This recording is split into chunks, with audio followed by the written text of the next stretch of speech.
Hello guys, welcome back. Today I wanted to talk about productivity and how to kind of get yourself out of the rut of it all. And this was inspired by my own bout of laziness and the inability to be productive. It is spring break, so I was like, why not take a little break from stuff and just relax and chill, but it's the end of the week and it feels like I did absolutely nothing. I've been playing this game, watching shows, and I have been running a little bit and I did a few things, but it just feels like I wasted a whole week and it doesn't feel good. There's just this little feeling inside that's been like, you have done nothing.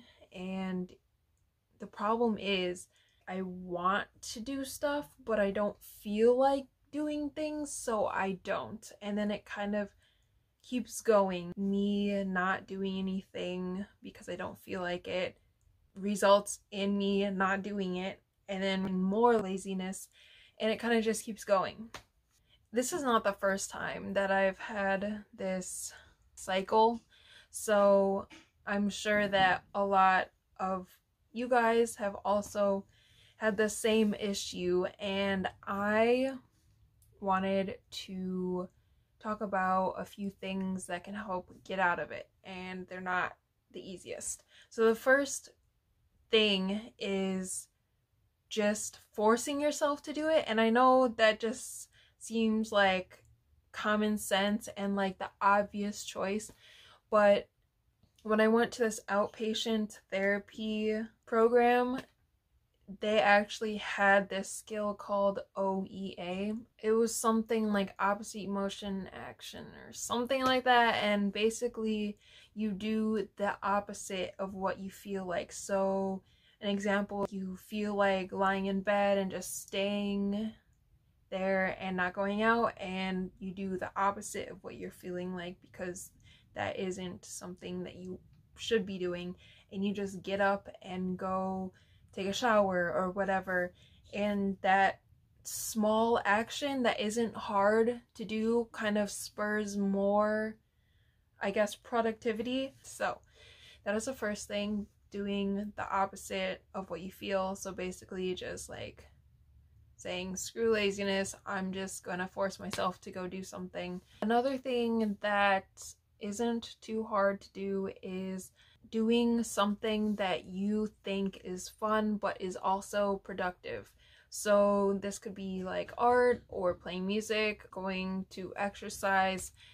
It is something that feels more productive than just watching a show or playing games like I have, but it's also not hard work. I'm gonna bring up what happened to me today. I woke up and tried to do some homework. It's still spring break, so it's not due yet, but I just couldn't focus. I was like not in the game, so I ended up just going back to watching my shows. And I guess instead of doing the homework, which is like high level productivity, instead I'm making this video, which I don't consider necessarily hard work, but rather something I do for fun, but also makes me feel like I got something done. There's this other thing, I don't know if it works for everyone, but sometimes if I just start like cleaning a little, like picking up stuff, sometimes I can really get into it, and like I end up organizing a lot of things and just putting everything together. You can also just do other things that don't require a lot of brain power. All of these things can just spur that productive side of you, start the engine, so you can eventually start doing the things that you need to do that require more willpower. Basically what I'm saying, which I said from the beginning, was just do something small and it'll eventually like work its way up there, because if you keep letting the cycle go, then you'll never get out. But like taking that little step kind of like gets you out eventually. So that is it for today, and I'll see you guys next time.